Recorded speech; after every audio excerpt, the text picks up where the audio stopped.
Hello, everybody, and welcome back to Short Pit, a NASCAR podcast. I'm your host, Caleb Chesney. Alongside me, as usual, is my co-host, Chris. Chris, how are you?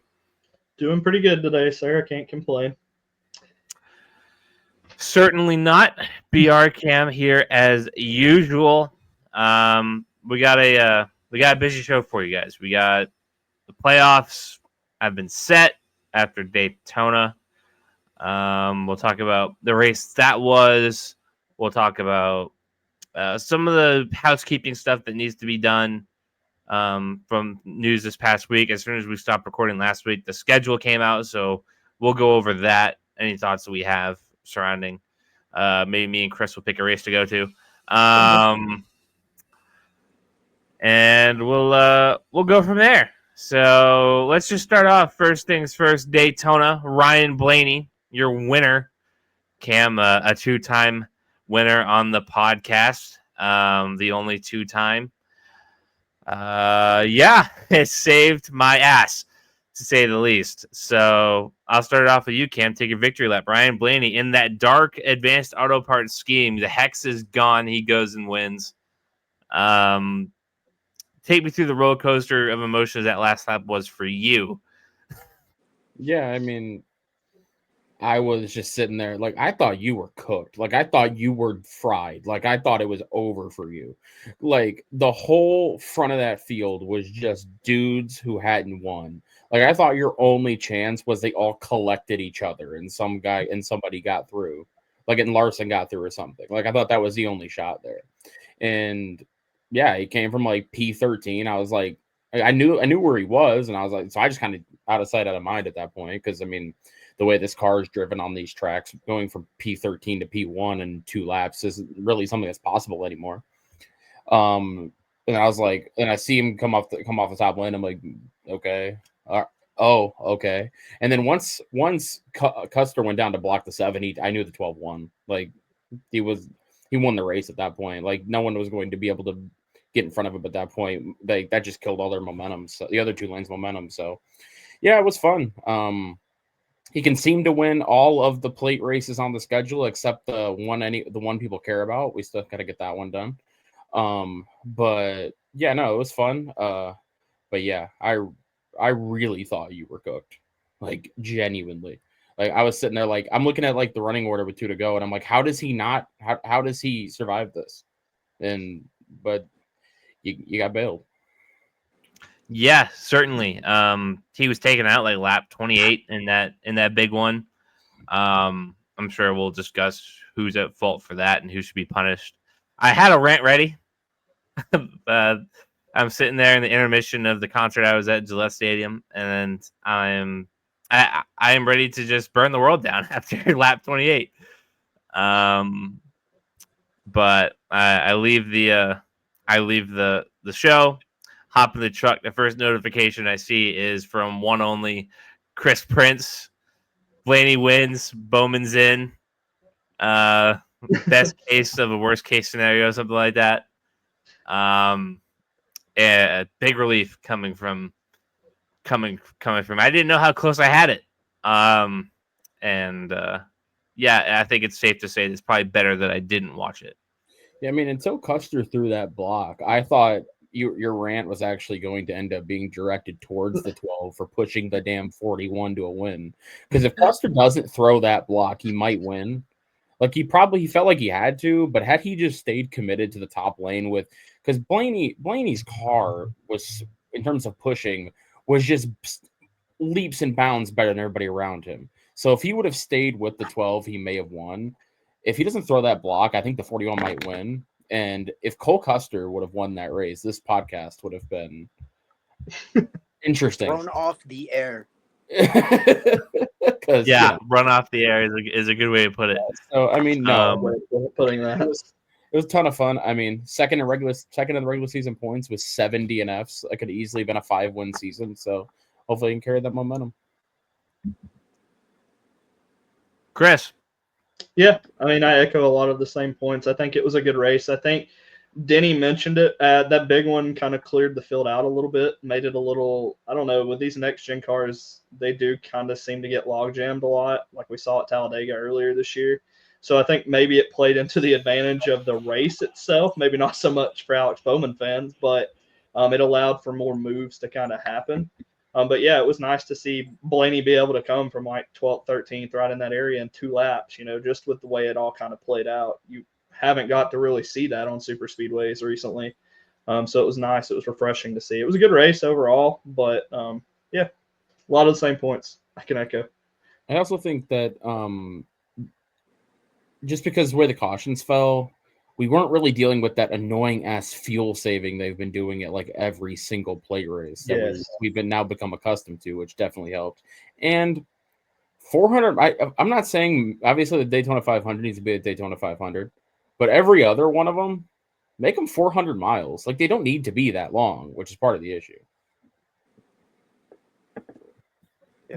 BR, anything to add? Not really. It was a good, very good race to watch. I'm sure when it's not, I'm used to being the one that's stressing about a new winner. So it was nice to actually have this, not have to worry about that for once and just enjoy the race for what it was. But yeah, I thought you were fucked. I won't lie. It was not. Yeah, everybody thought I was fucked. Like, I was just sitting there going like, okay, at least it'd be like Priest or Eric Jones, so like it's not just like a flagrantly offensive winner. Like, give him some kind of solace, because like it looked like it was Haley or Custer at the end of that, and I'm like, either one of these, dude. Like, I won't lie. If it was any of the Roush cars, I wouldn't have cared. Like, it would have been like, they're good here. Yeah, they're good here. They've run well lately. Like, they deserve it just as much as he does. Yeah. There was a part. If it was fucking Cole Custer, I would have lost my shit. Like, I might have like recorded something when I got home, and then posted it, and not shown up today. But yeah, it all worked out. Yeah, I really wanted a bum to win because because it would have made it easy for Bubba to advance. Yeah. You get one more bum winner, yeah, it makes it a little easier for Bubba. But at least, like, I couldn't even compare it to anything. Like, in 23, he was so below the line that he needed to win anyway. And then in 24, he had to win. So this was, I've experienced it all at this point. I've experienced way below the line. I've experienced above the line, and now I felt the last guy in. Usually an issue for my driver, except when, because of this insane format, he was points racing Martin Truex Jr. when they were 3rd and 4th in points at Daytona in a race where the entire field wrecked during rain. That was wild. But other than that, I usually don't have to worry about this. I've not experienced the bubble battle too much since my Casey Kane fandom era days, so I've been pretty thankful for that myself. All right.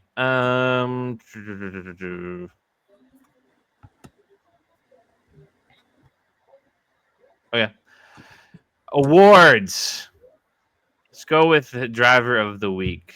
I'm going to go first. I'm going to give my flowers to Ryan Blaney because he saved my ass. Anybody else? You won't catch me disagreeing. Yeah. Blaney had a good race. Solid. He was up front, got the pole. Due to the rain, he led a bunch of laps and then won, so I can agree with it. Yeah, why not? We'll make it unanimous. Hell with it. How about that, folks? How about that? I don't remember. Congratulations, Ryan Blaney. You are the second unanimous driver of the week. I feel like I don't think he's first. No, he's definitely not. Yeah, so shout out to him. I like it. Not only did he win Daytona, not only did he win Daytona in that cursed ass paint scheme, he saved this podcast, frankly. So thank you to him. I don't remember the year, but it's been like a long time since somebody's won from the pole at a plate track. I don't remember what the year was, but it's been a while. It's believable. Terrorist of the week. This might be where we get into the blame for the big one. Certainly, I'm sure there are other avenues that you can go to. BR, I'll start with you. I hate to do this, but objectively, Bubba Wallace caused the big one, so I have to reluctantly give it to him. Put this podcast on the brink of destruction. Cam. I'm going to give it to Joey Logano just because, like, buddy, your car is like a piston faster than everybody that's pushing you, and you just get loose on your own. Like, buddy, why? How does he always do this to himself? Not that I really care, frankly, but like, I'm just giving it to him for being a dumbass. Dumbass of the week instead of terrorist of the week. Chris. Yeah, I'm gonna join up with BR there. After listening to Denny's podcast this morning and watching it, I'm with Bubba caused the big one. I feel like don't know whether Freddie helped him with that one or not, but definitely think that was the case. In the moment, I was ready to hear the case that Larson shoved him too hard in the wrong spot. Upon further review, my hatred would have been misdirected if it was at Kyle Larson, and Bubba Wallace would be feeling it. So he'll be my terrorist of the week as well. 3 out of 4, not bad for the guy. Wasn't unanimous, so BR, at least you have that. At least you're leaving here with something. Yep, I'm leaving here with something. All right, let's do some housekeeping before we get to our playoff brackets. Connor Zilic is officially announced to Cup, kind of the worst kept secret in NASCAR. He'll be taking over the 99. I think like that's the official move. Are they changing the numbers? Yeah, I don't know if numbers have officially been announced yet, but I would assume unless they just want to. No, that's kind of an iconic number. I'd be in favor of keeping it. Yeah. But yeah, any thoughts on Zilic to Cup that we haven't like kind of already said in recent weeks? I mean, other than kind of just the debate on the number, I mean, they made their own bed giving SVG the 88. I never understood why they did that. It didn't make any sense to me at the time, still doesn't today. So now you're kind of in this box where if you want to give Zilic that number because he already had it, then you have to switch SVG out, which, like, whatever. He's only been in Cup for a year. But either one of those options gets rid of the 99. So, yeah, it's just I don't know why they did that, and it's now put them in a weird spot. I'll throw another one out there too. Is he like? I think he's a generational talent, right? Don't get me wrong.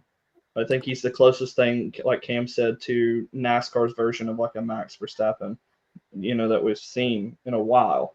But does he really elevate Trackhouse that much? Because Ross has been decent. SVG's obviously got the road courses down, but minus that, Ross has been pretty up and down. He's not been consistent. I mean, we don't know with Daniel because it is Daniel Suarez. He's kind of made his career out of being hit or miss at this point.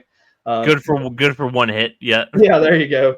Yeah, a hit here and there. But can he elevate Trackhouse to being a more consistent competitor on things like, the ovals? Whereas they haven't been. Probably not short term, but like I don't think that's their play anyway. Yeah. I think they're doing this because they want to get him the experience because like he's not gaining anything in Xfinity. Like his average finish in the last 3 months is like 2. Like there's nothing he's gaining at this point. So yeah, I mean they figure, and I also think they think he's better at ovals than I think people think. Like people like they think of him as his road course ace because he is, but like he's been extremely good in Xfinity on the ovals. Now, granted, he's in the best equipment in the circuit, but still, I mean, Suarez has been atrocious. So like, what losing? Exactly. I mean, I think that's the thing there.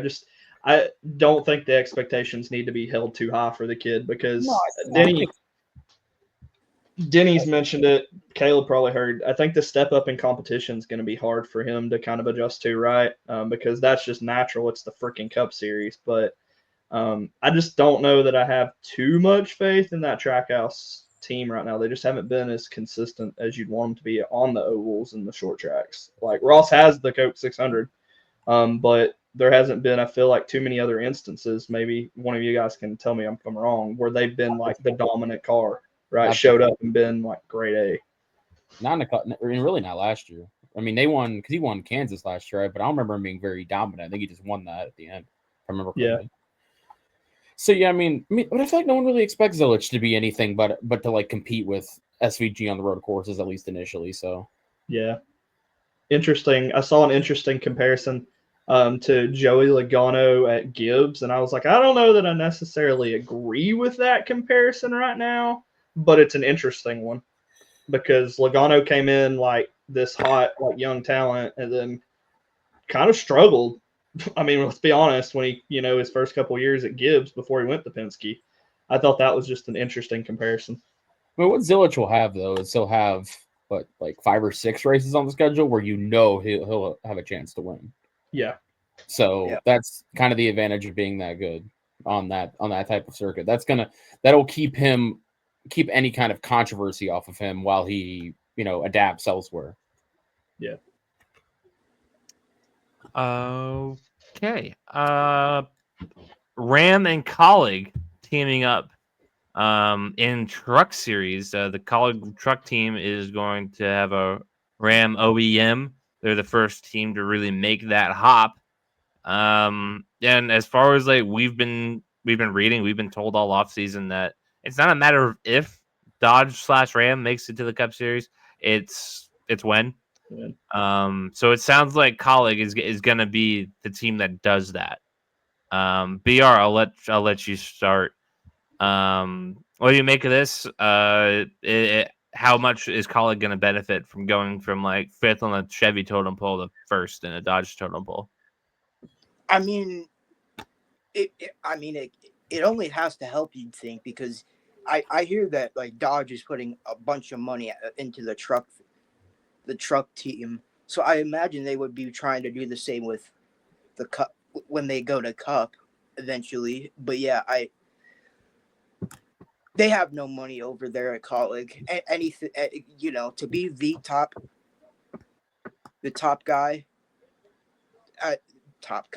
team at a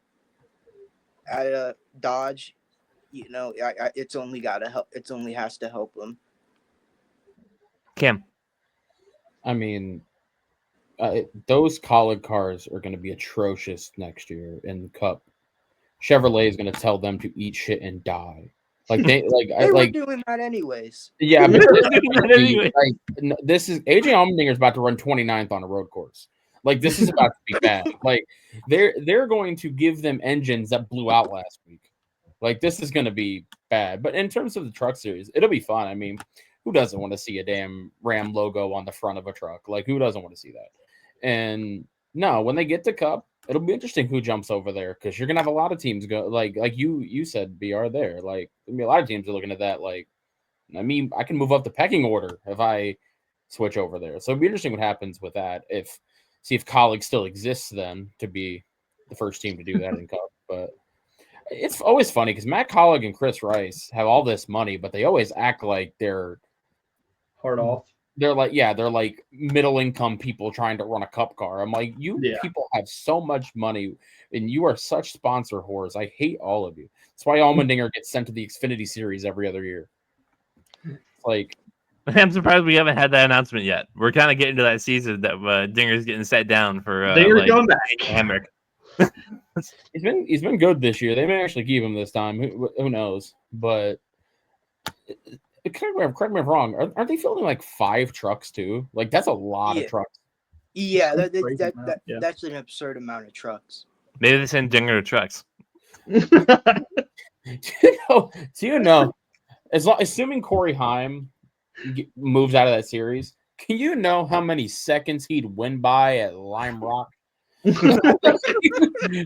Like, do you know what his gap would be at any of those road courses, it would be out of control. Oh, You know Travis would be watching the Truck Series every week.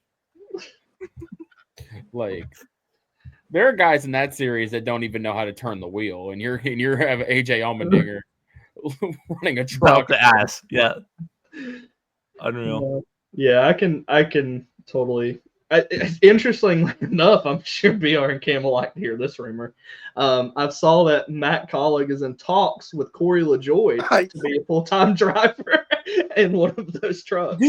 Dude, I swear to God, they see sponsorship money and just like they get a hard on. It's insane.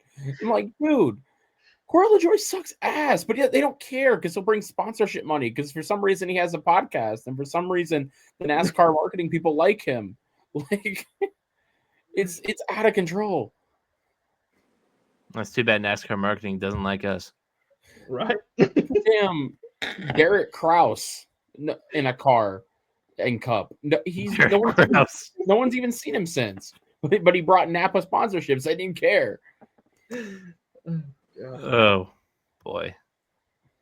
Maybe you know they're gonna keep Ty Dillon after damn near winning that dead in season tournament. And guess what he does? Brings sponsorship. Sponsorship money. And he's Pop's other kid. He really is Pop's other kid. Any other housekeeping stuff? Oh, this fucking schedule. Chris, you didn't write it down. My bad. God damn it. You can have one job. I don't know. Shit happens. Is that right? Yeah. And the Reddick thing. Oh yeah, in the Reddick. Oh yeah. I missed the Reddick thing. I can't remember. Somebody go. Yeah, Cam, you brought that to the light. Okay. Let you take that We're one. going there? Okay. Yeah, basically, I'm just saying in terms of order. Basically, Too Long didn't read. NASCAR says they want to sell those charters from the 2311 front row lawsuit. And apparently Tyler Reddick has filed a breach of contract with 2311, basically saying that you're not providing me a charter, you're breaching my contract. So if that goes through, if those charters get sold, Tyler Reddick becomes a free agent. And because we didn't really know he was leaving when he did it the first time. This is the biggest, this would be the biggest open free agency in a long time in the sport. Yeah. Like over Kyle Busch leaving Joe Gibbs however many years ago. But kind of, because Kyle Busch was struggling at that point. I mean, you're right. It's close, but Tyler Reddick's younger. He's probably faster right now than Busch was then. But in general, I said it in our group chat, the only team in the circuit that could be excused from at least kicking the tires is Trackhouse. Everybody else, there's at least one driver there, if not buying another charter, to bring that guy in, because he's at least the fourth best driver at Hendrick, if not better. He's at least the third best driver at Penske. And then the rest of the teams go without saying. Sure. Oh, and Gibbs. He's at least the fourth best driver at Gibbs. You know, I was thinking about the Chastain thing, right? And I was going to say, but before the season, I would have said Reddick is better than Chastain. But after this year, are we sure he's better than Chastain at this point? They're close. They're close. Right now, yeah. It kind of just depends on what you prefer, really. That's a good way to put it, honestly. Yeah. I mean, they're right there kind of in the same wavelength. I think, too, I saw the post-race interview that Reddick had with, I can't remember who it was, but you could just tell dude was frustrated, right? It's been a long regular season. It's just been one freaking thing after the other. Whether he admits that team is kind of distracted or not, you can, I feel like you can see it just in their results, right? Mm-hmm.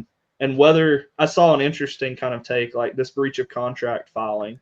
Someone was like, do you think he could have done it in unison with 2311, right? Kind of throw it out there so it looks worse for the teams, right? They can go to the judge and be like, look, we're about to lose our superstar and all he brings with him, right? Or one of our superstars. Very well.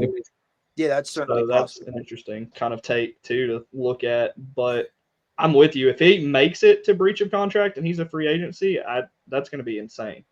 I mean, because like the guy is 100% without a doubt worthy of being Hendrick Gibbs Penske-ish like level driver, like without a doubt, with like not even close.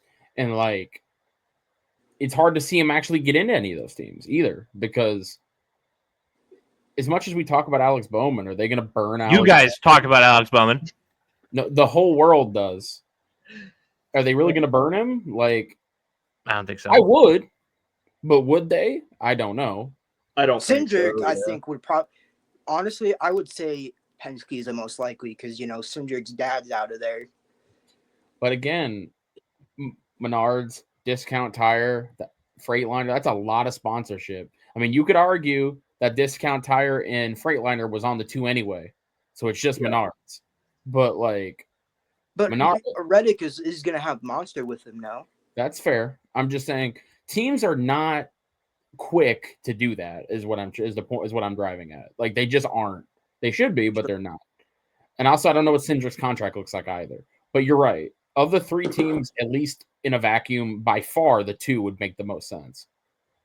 Oh, yeah. I mean, well, actually, the most sense would be the 54, but the other pop ain't kicking his kid out. Because they say that Cindric has a contract at least to the end of next year. Okay, but like the 54 already has Monster on it, is a Toyota, and Pop-Pop's kid. Yeah, I'm just saying. I don't know if other Pop-Pop's going to kick his kid out. I don't think so, but if he could, if he could make that separation. Monster Energy comes to Joe Gibbs and is like, "Hey, we'll give you this much extra per race if you kick your grandson out for Tyler Reddick."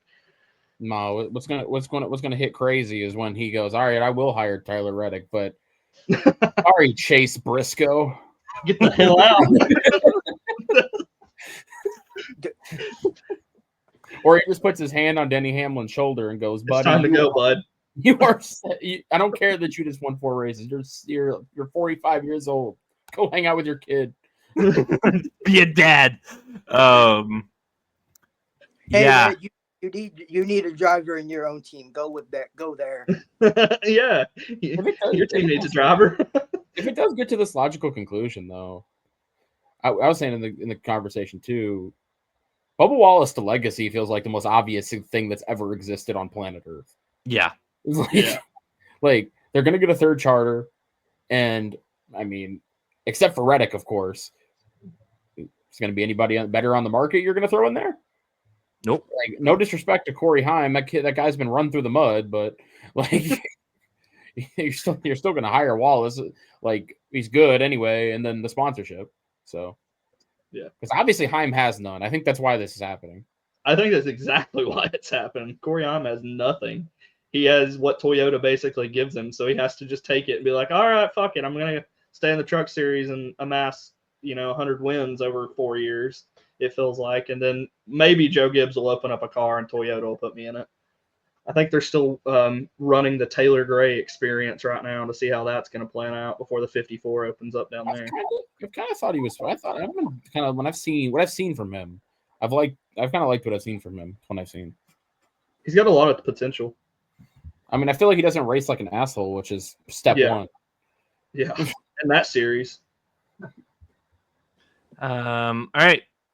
Let's get into the 2026 schedule. I would be an absolute madman to read all of this to you. So let's try to develop the cliff notes that I didn't have because Chris didn't do his job. Should happen again. I'd say we take off points for that, but they've been gone for about a month now. I mean, the TLDR is Coronado coming in, Chicagoland coming in, Homestead Championship race. Talladega's still in the round of 8. Yeah, yep. Loudon out of the playoffs to put it in. Watkins Glen in May. I think is that kind of it? Oh, the in-season tournament has a more reasonable mix of tracks now. Because that's just the TNT slate, right? Yep. Yeah. Yeah. So you have Sonoma. It starts with Chicagoland, Atlanta, North Wilkesboro, and the Brickyard. Yeah, that's a lot more reasonable than the last one. Yeah. You're not going to risk losing 50 or the whole 50% of all your competitors actually in the So first shout out round. to Shane Van Gisbergen for advancing through round 1. Yeah, go ahead and locking himself into round 2 of next year's in-season tournament. Round 2 is going to be a shit show because it's still Atlanta. How did I be remiss? Dover All-Star race. Oh yeah, the Yeah. race. Yeah, During the day. it's not great. It's It's just not great. get rid of the event. At this point, Like, Yeah. Give them a dude, week off. yeah, at this point, like I what's think they'd rather have a week off than a race for $1 million. They might. They really might. And it's like, bro, you're gonna have a track in the middle of the day that takes like 100 laps for the tires to actually work. Yeah. And then you're gonna have to hold the open. You're gonna hold the open the day before? Like, when are you holding this open? 9 And o'clock, it's like- 8 o'clock in the morning. They're going to It's start like, it dude, right 8 o'clock in the morning. sunrise. It's like, Open bro. time. like- and there's no way. We race at dawn, bitches.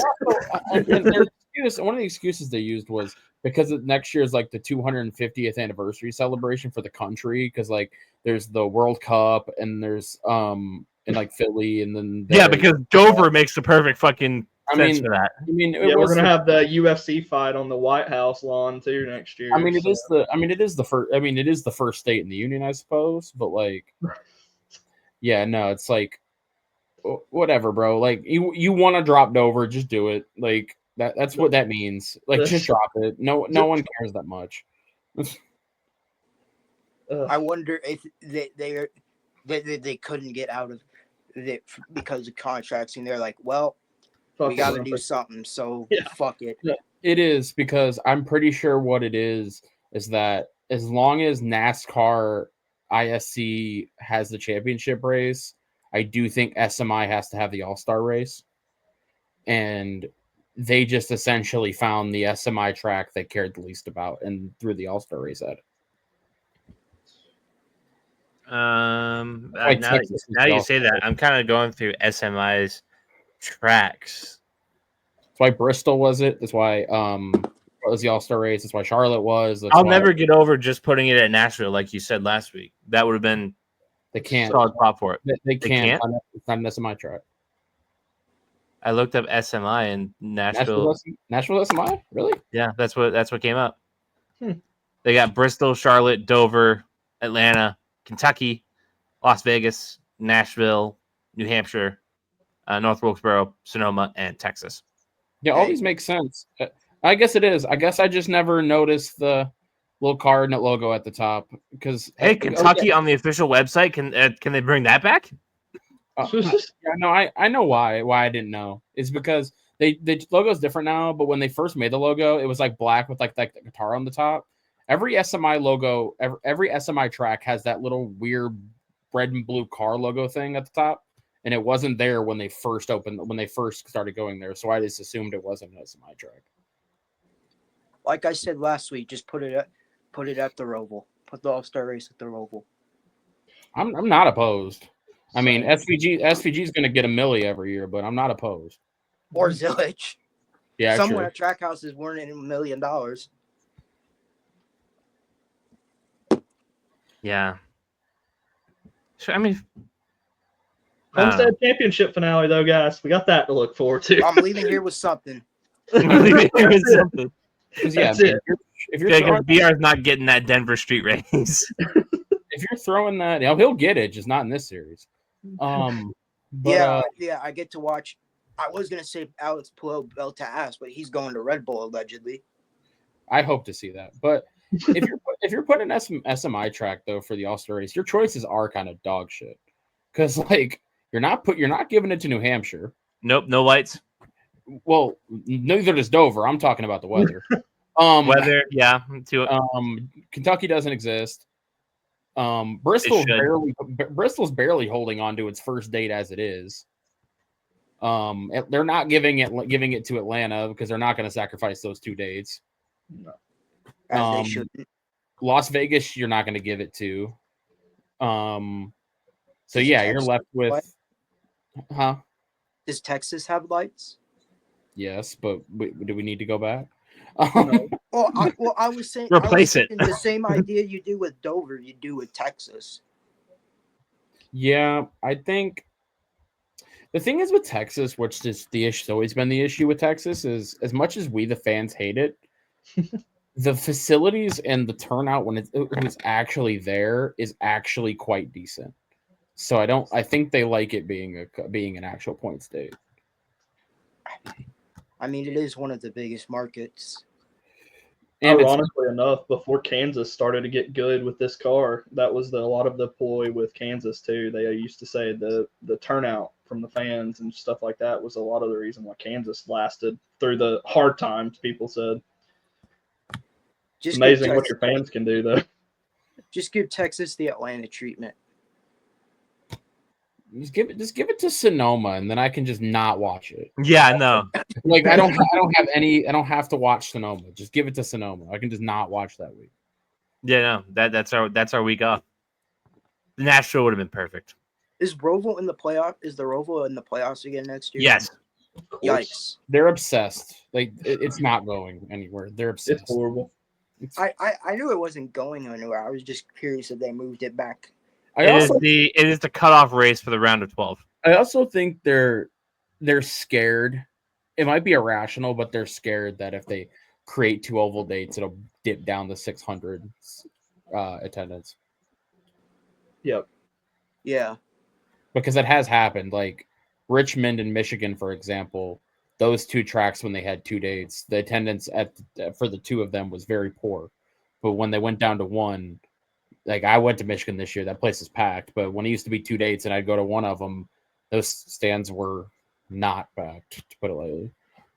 People are arguing Bristol's about to lose their spring date too because of that. People are just tired of it. I mean, man, like if this car's if they're gonna stay, boots dug in at this car, it doesn't need a second date. No one showed up. Yeah. Like for whatever reason, the spring Bristol date has been a terrible attendance race, even when the track was good. Yeah, they tried the dirt race thing too, and I went to that first dirt race there, and even then the attendance was not what they'd hoped. I imagine, the stands had a good amount of people, but even then it was just horrible. The problem I always have with optics of that too is they built that track they built those stands of that track at the peak of NASCAR's popularity. Yep. So that thing holds 170,000 people, and 50 or 60 might show up, which would look like a madhouse at a lot of the tracks on the schedule. But at Bristol, it looks like no one's there. I'm not sure what it's looking like for a couple of weeks from now, but I haven't heard. Yeah, I haven't heard. The night race always gets people. It's just it got my Yankee ass from it's a spectacle that they'll never have a problem there. It's because of, I think, like you said, it's a spectacle, but people make it that way too because it is the night race, right?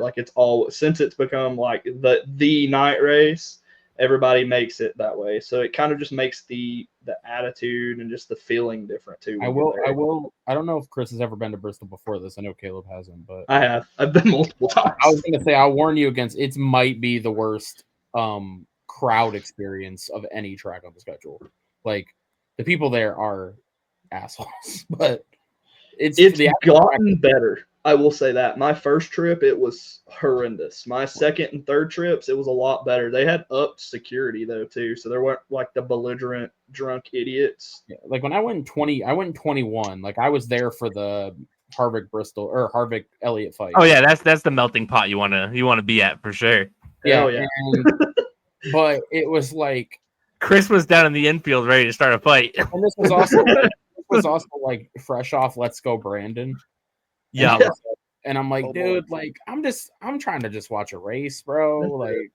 Between that and the actual what happened, I'm brother. Harvick gets security from Jordan Bianchi. Any other thoughts on this schedule? New Hampshire at the end of August. was a beautiful weekend this past weekend. Let's have a repeat, because that would be around when they show up. It's like August 17th or something. I think. August 23rd. Okay, other numbers. It's the race before Daytona. So Yeah. if Seabell hasn't locked himself in, he will then. I was about to say, if Christopher Bell's having a shit season, he can save it at the end. Wilkesboro Point Race. I think we're all kind of looking forward to that. And it's a 400-mile, not a 500. So there's never 500-mile races at short tracks anymore. Thank God. San Diego's June 21st. We stick in Chicago for the 4th of July, just not the streets of Chicago. That's gonna be such a good race, man. Like that track was good with the crappy package we had before. Yeah. And then we're gonna watch it, and it's gonna be absolutely awful, and we're all gonna sit like, why? Why did we get so excited? Yeah, that seems to be it. Coda's still at the front end of the season. Martinsville at the end of March. Yeah, I think that's about it. Nothing standing out to me as far as that. Shout out to Homestead getting the championship race back. That should be fun. And yeah, we'll come back 2027 and see what we can bitch about then. But okay, that's done. The Reddit conversation's done. Ram colleague, we got Zilich. I think it's time to start talking about these playoffs, boys. What do you think? Yeah, I'm down. Yeah. All right, so I'm gonna start with this. I'm going to tell you the favorites for the championship as it stands right now. I'll give you the top 5. Kyle Larson plus 400, Denny Hamlin plus 400, Ryan Blaney plus 450, Christopher Bell plus 550, and William Byron plus 550. Just outside of it, Chase Elliott plus 900, Bubba Wallace plus 3,000, Alex Bowman plus 3,000. So, all that in mind, you guys have come to the table with your predictions round by round. I'm only going to keep note of who you guys have winning the championship. Not really round by round, but we'll revisit. Just keep that graphic on you, and we'll revisit after Bristol, pre-Loudon, and we'll go from there. So, Are you going to Loudon too? yes. Dang, you're going to back-to-back races. Yeah, that landed pretty fortunately. Let's hope it doesn't rain. But okay. So in the first round of the playoffs this year, you have Darlington this week, Gateway next week, and Bristol in a couple of weeks. Round of 16, fellas, who's getting dropped? Chris, I'm starting with you. Yeah, I went ultimately. So we'll start with my kind of obviouses. I think that's Dylan. I think that's the obvious one out. I think maybe pretty much everybody might agree on that except for Austin Dillon and Richard Childress Racing. But after that, I went Cindric, SVG, and actually Ross Chastain. Whoa. Yeah, we kind of touched on it earlier. I've not been super impressed with the speed that the one has shown. I've expected a little more speed after the Coke 600 win. I don't know why, because they've just kind of been average, but I still just don't like, for some reason, I just feel like he's not making it out this round. Cam. Yeah, I mean, the 88 and the 3, I feel like, the 88's got a points cushion. Like, what's his path out, really? The 88 and the 3 are gone. I have Josh Berry missing. I do see the logic in having him advancing. I think these are good tracks for him. But he's just been mediocre throughout the whole summer. Like, he's just been not good enough for me. So he's out. And then the 4th guy is difficult. Like, you look at like an Austin Cindric, and you would think that's your kind of your first instinct, but Gateway's a really good Penske track. They get playoff points or stage points, I mean. But yeah, I'm gonna go straight chalk. I'm gonna go 88, 3, 2, 21. Just to keep it short, I did the same. BR, have I gotten to you yet? No. Okay. All right, I'll start the three. The I think, well, at least, well, I guess Chris didn't, but the the 3 Dylan, the 21 of Barry, the 88 of SVG. I agree with those 3, and I'm sorry to do this, but Alex Bowman is the 4th one to go out round I thought one. about it. These tracks are not good for him. They're not good for Bubba either. But I'm not picking my driver to get bounced round 1 because that's lame. So I'm gonna have to. I'm picking Alex Bowman to go out round 1. That would be unfortunate, but ultimately, I'm happy he has something to race for at one of the races I'm going to. So I'm lucky to have that. I feel like. All right, round 2, round of 12, New Hampshire, Kansas, Roval. Chris, I'll start with you. Yeah, I feel like this one was a little harder. I feel like it really you start to narrow it down here, right? Because there's a lot of different options. But ultimately, this is the round I kick Barry. I actually am going to go ahead and cut Logano this round too. That one I could see biting me, right? Because it is Logano and he seems to weasel his way through when you least expect it.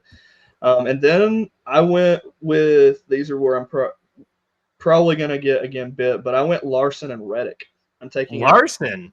Yeah, he's not been Larson with the Roval in there. Interesting. Yeah, I don't feel, I've not seen enough recently. Now he could very well turn it on this round, right? Fucking make Bristol a snooze fest and then prove me wrong, but I'm gonna go with kicking Larson in round 12. I think that's the first real big hot take so far is Larson not making out of Chris's round of 12. BR. All right, I'm going to go with the 1 Ross Chastain out, the 2 Austin Cindric out, and then I'm going to go with the 2 2311 cars of Bubba and Reddick. Reddick has been poor all summer, and I feel like it's certainly possible with that Bubba makes it out of the second round if he gets there, but I feel like if we get out of round 1, we're probably going to be like the 10th or 11th or 12th car. So we're going to start in a cushion, and that's going to be difficult, even though he is good at Kansas and the Roval.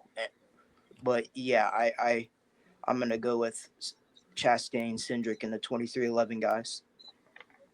Cam. I have Chastain out. I thought about doing it in the first round, just with the tracks wasn't comfortable. Chastain I have out. Then I have Logano out in this round. You can't do it every year, and it's just those tracks aren't. Odd year. The tracks aren't really for him. The only one of the Penske cars that's shown anything on intermediate tracks has been Blaney. So I have those 2 out, and then I have Bubba Wallace out in this round. These are decent tracks for him, but for a lot of the reasons BR said, I just think he's going to start from a points disadvantage that I'm not sure he's going to be able to get out of. And then I have Alex Bowman out in this round. I have Chastain and Logano getting out of here, and the 2 2311 cars. The 2 2311 cars were the ones that I went back and forth on because I could see both of them getting out, but I think I could see both of them getting dropped in the first round, just the way things have gone. So I have Reddick going through to the round of 8 purely off the tracks. Between Kansas and the Roval, I'm like, he's got. I mean, I couldn't drop him in comparison to everybody else here. Yeah. With those tracks, so it's not necessarily. I think he's like going to go out there and lead the race, either race or anything. But like compared to like 22-1, etc., I just think he's going to run better at those tracks.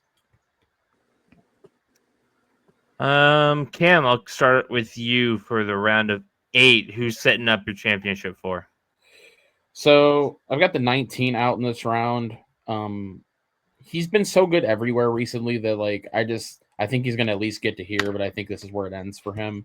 I think the 19's out. As consistent as Chase Elliott's been, I think he goes out in this round. You got to win in this round most likely, like most years, and he's just not shown to me really consistently that he can do that. So he's out. I have Kyle Larson out in this round.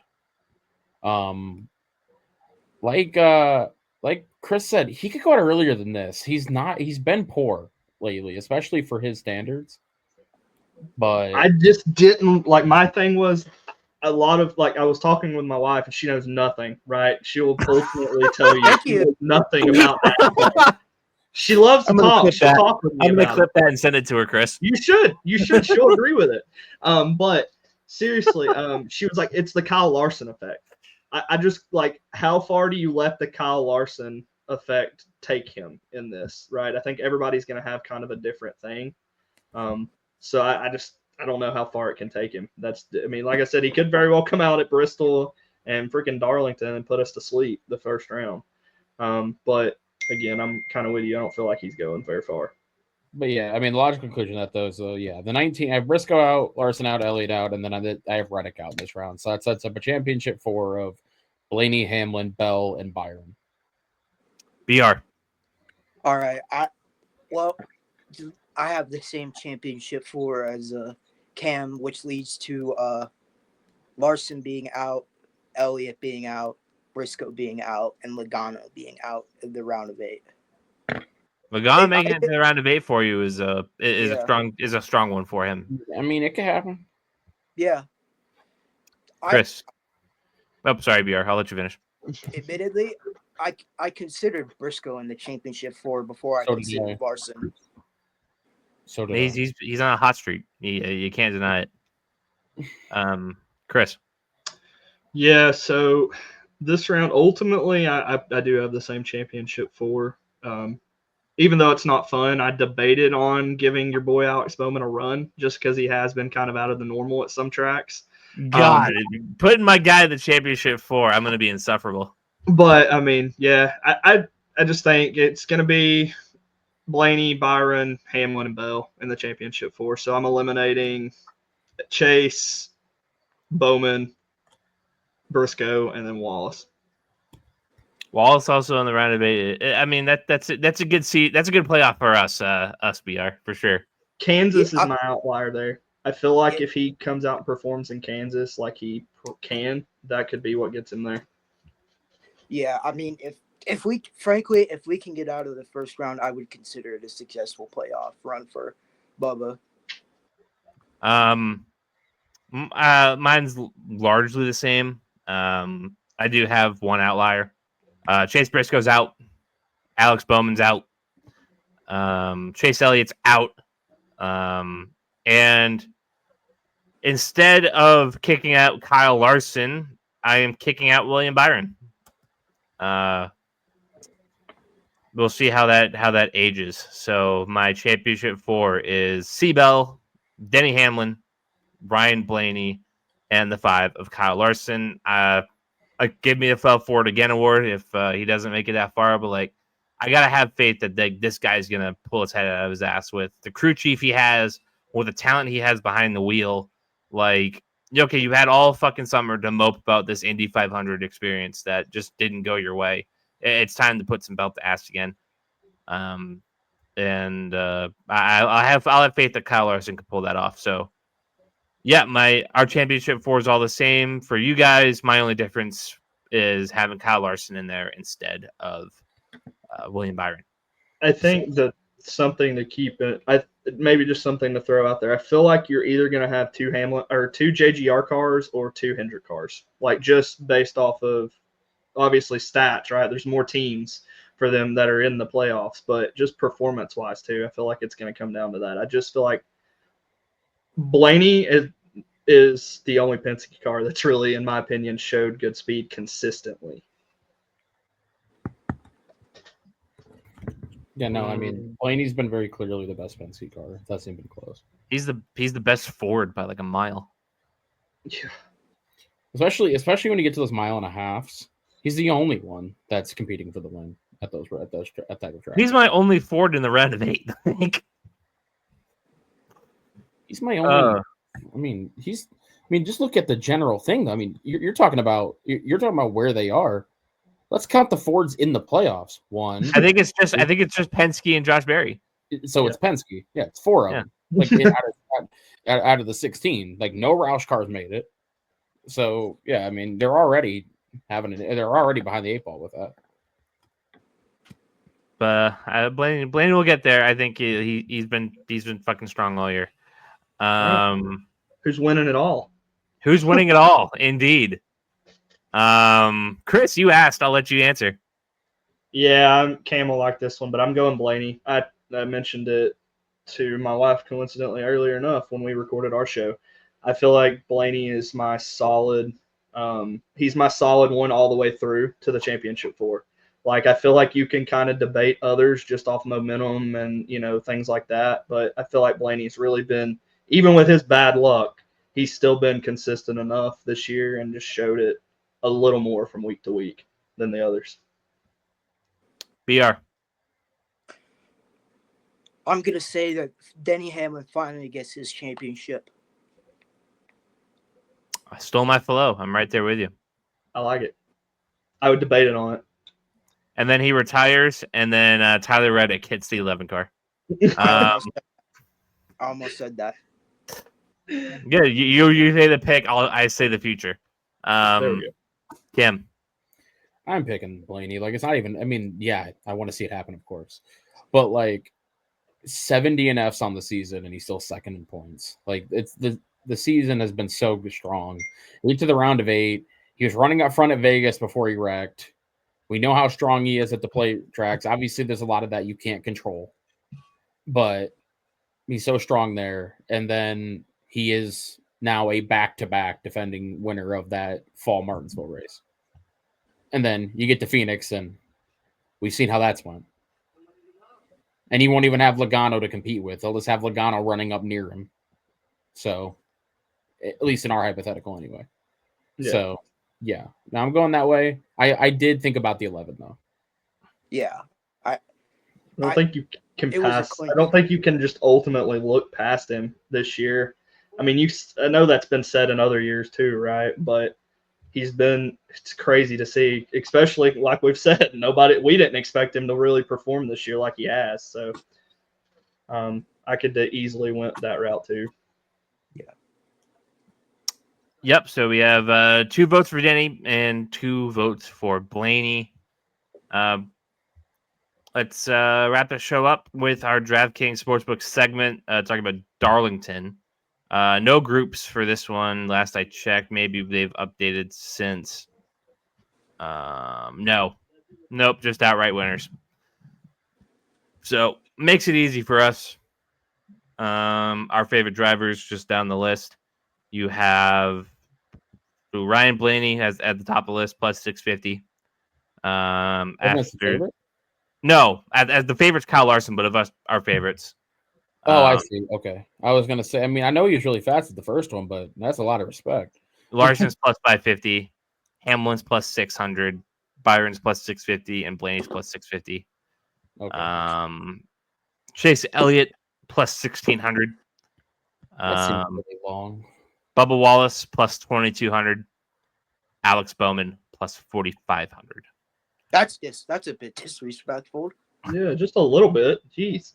He broke the toe leg last run out, and I think it was 19th before that. So not his best track, but Chris, we've said it a million times. This year has been a year where he's running well at tracks he usually fucks up at. So I'm expecting just a fucking race win at Loudon because that would make the most sense. Blow that bad curse out the fucking ocean. Get rid of that. throw that right into Lake Winnipesaukee. Cam, I'll start with you. Who's winning Darlington?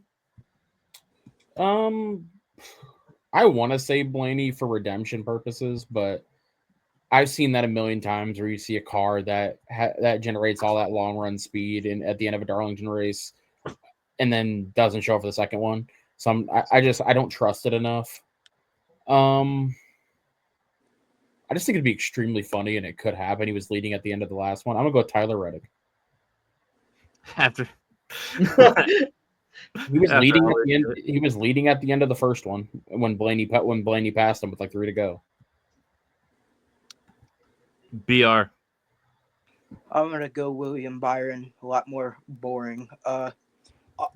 in the next gen car, he's finished. The only time he didn't finish at least 13th or better was a P30th when he wrecked DNF after finishing top 10 in each of the first two stages. He has been dominating at Darlington, and Last time it was a belt to ass right up until the end. Yeah, he led like 243 laps first time. Yeah, so I'm gonna go William Byron. Christopher? Yeah, I debated on the Byron pick. I ultimately went Hamlin. I don't know. It feels like a Hamlin just belt to ass at Darlington type of thing. I feel like he could very well come out and do that as long as we don't get some stupid late caution, right? But yeah, I'm gonna roll with Hamlin this week. A lot of good options here. I could get fucking wacky with it, but you know what? I will get wacky with it. Brad Keselowski. That would be really funny. I think that doesn't do shit for him no more. Yeah, that's the time Brad Keselowski gets a Roush car in victory lane when it doesn't fucking matter. Or Chris Buescher, who's kind of feels like kind of owed at this track. Yeah, Buescher's not a bad pick here for sure. He is just a little bit better than Brad as far as average finishes go. He just doesn't have the win because Reddick fucked him back in the spring of last year, where he might have fucking won. Eric Jones too is another pick that I feel like easily dude gets thrown under the bus a lot, but like he fucking shows up for this track in this race, no matter what type of equipment he has under him. It seems like so. You could also we'd be falling for it again and again and again. Al Busch ran real strong here last year, racing his ass off for the playoffs. Well, good luck with that. Yep. I'm certainly not going to wear that hat again, but somebody will. Well, you could always go with also the point of I don't remember him being particularly strong in the spring, but they hadn't really turned it on yet. Chase Briscoe won this race in the Briscoe was in my mind. Yeah. I mean, I don't remember him being particularly strong in the spring, but the team hadn't really turned it on yet at that time. I could be wrong. Maybe he did finish well in the spring. I just don't particularly remember. We talking about Austin Dillon? No. Chase Briscoe. Chase Briscoe. I don't know why Austin Dillon was on my fucking brain. I need to fucking shower. Yeah, in the spring he was not good. He was not good. I didn't remember him being good. 28th. Yeah. Who knows what that could have been? Might not have just been him being ass. Ty Gibbs has posted 2 top 10s here, including a runner-up in the spring last year. He's really good at these. He's weird. Like, he's good at tracks where it requires a ton of talent, and then other tracks where the car should carry him. Can't back into a win to save his life. Like Darlington, Bristol, Pocono. Like, he likes to throw up finishes at those places. Bro's just another Austin Dillon at this point. Like, we're just waiting on him to get his first win, and then it's going to be 3 seasons before he comes around and gets another one. And just because he's grandpa's, boy, I feel like that's the reason. At least he's actually got some talent behind the wheel. That's true. I'll give him that. He's got more talent in this, in a sense, than Dillon. Austin Dillon just exists to piss everybody off. Yeah. In the Cup Series, as he does, for sure. All right. That's your program, fellas. Extra long. This was a long pit. We ran the long strategy today. Chris, what do we got? What do we got coming this week? New episode of Mine and the Wife show. Dropping. Ooh, let's go! You're gonna tell her that she knows nothing to her face. Yep, absolutely. I'll tell her that. But that, and then our picks piece for this week. That should be about it for me. Yep, that'll be about it for me. I've kicked off a new podcast called Explicitly Unbiased. General sports topics. Mostly doing a lot of football because it's that time of year. So into that, go check that out. I should have a tab in the channel that says like friends of the show or whatever. Go click on that, subscribe to it, turn notification bells on. We're uploading clips throughout the week because Gerardo's a madman and he does all that for me. I would do it here, but I only have so much time and energy to do it. But he's been crushing it. So look out for that. And we'll be back next week to talk about Gateway. Oh boy, Gateway. We'll see you all then. Sure you like and subscribe here. We'll see you all next time.